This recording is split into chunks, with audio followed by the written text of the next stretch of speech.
Dans un quartier animé de Lagos, au Nigeria, Chukwudi était un jeune homme brillant, charismatique et plein d'ambition. Issu d'une famille modeste, sa mère, Maman Ngozi, une femme pieuse et aimante, avait tout sacrifié pour lui offrir la meilleure éducation possible. Elle vendait des légumes au marché, travaillait sans relâche, et plaçait tous ses espoirs en son fils. Chukwudi rêvait de grandeur, il ne voulait pas d'une vie ordinaire. Il voulait le luxe, le pouvoir, la célébrité. Il admirait les hommes d'affaires richissimes, les politiciens influents, les stars scintillantes qui s'affichaient sur les écrans. Il se lança dans les affaires, mais le succès tardait. Les échecs s'accumulaient, la frustration grandissait. Maman Ngozi le soutenait, le priait pour lui. Lui rappelait les valeurs de patience et de travail acharné, mais Chukwudi était impassible. C'est alors qu'il rencontra Oga Silla. Un homme d'affaires mystérieux dont la richesse était réputée s'être construite sur des bases obscures. Oga Silla était connu pour sa capacité à ouvrir les portes et à accélérer les destins, souvent en échange de sacrifices inavouables. Chukwudi, désespéré par ses échecs répétés, se confia à Oga Silla, exprimant son désir ardent de réussite. Oga Silla lui sourit, un sourire qui ne parvenait pas à ses yeux. « Mon jeune ami, la gloire a un prix. Le succès rapide demande des sacrifices. Des sacrifices qui ne viennent pas de toi seul. » Les conversations se firent plus précises. Oga Silla expliqua à Chukwudi qu'il existait des moyens occultes d'atteindre la richesse et la gloire. Mais ces moyens exigeaient un échange, la source de sa force.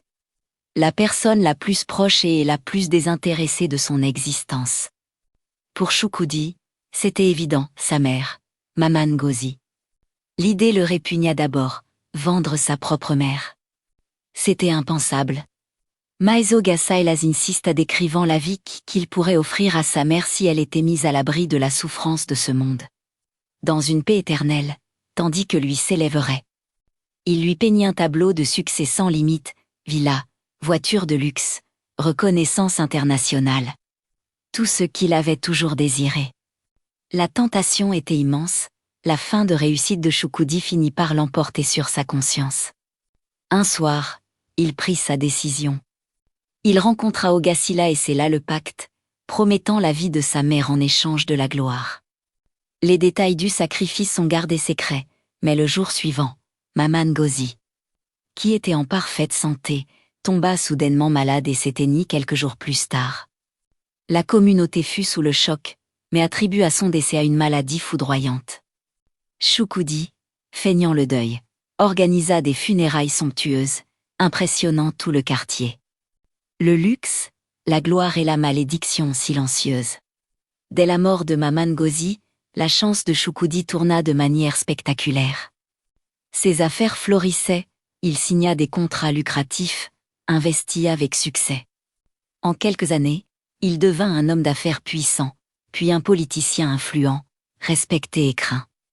Il vivait dans un luxe insolent, une villa somptueuse à Ikoyi, des voitures de sport, des voyages en jet privés. Les médias l'adulaient, le qualifiant de génie des affaires et de visionnaire. Il avait la gloire, le luxe, tout ce qu'il avait désiré. Mais il avait aussi une ombre. Chaque sourire qu'il affichait était une grimace intérieure. Chaque compliment était une résonance de la voix de sa mère. La nuit, les cauchemars le hantaient. Le visage de Maman Ngozi, souriant et aimant, se transformait en une apparition accusatrice.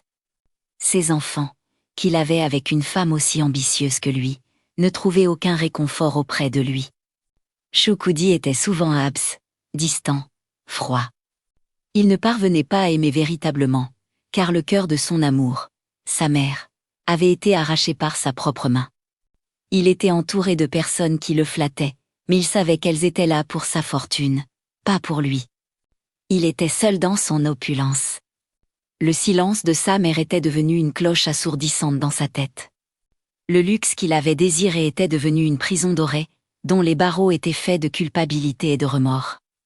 Un jour, lors d'un discours public devant une foule immense, Chukwudi fut pris d'un malaise foudroyant. Alors qu'il s'effondrait, une vision claire de Maman Ngozi, jeune et pleine de vie. lui tendant la main avec amour, traversa son esprit. Il voulut l'attraper, mais elle disparut, remplacée par l'image de son propre visage, déformé par la cupidité. Shukudi ne mourut pas ce jour-là, mais il resta paralysé, confiné à un fauteuil roulant. Ses affaires et sa gloire s'écroulant autour de lui. Ses amis influents l'abandonnèrent, sa fortune commença à fondre. Sa femme le quitta, emmenant les enfants, qui ne l'avaient jamais vraiment connu. Dans la solitude de sa grande villa vide, Shukudi comprit enfin.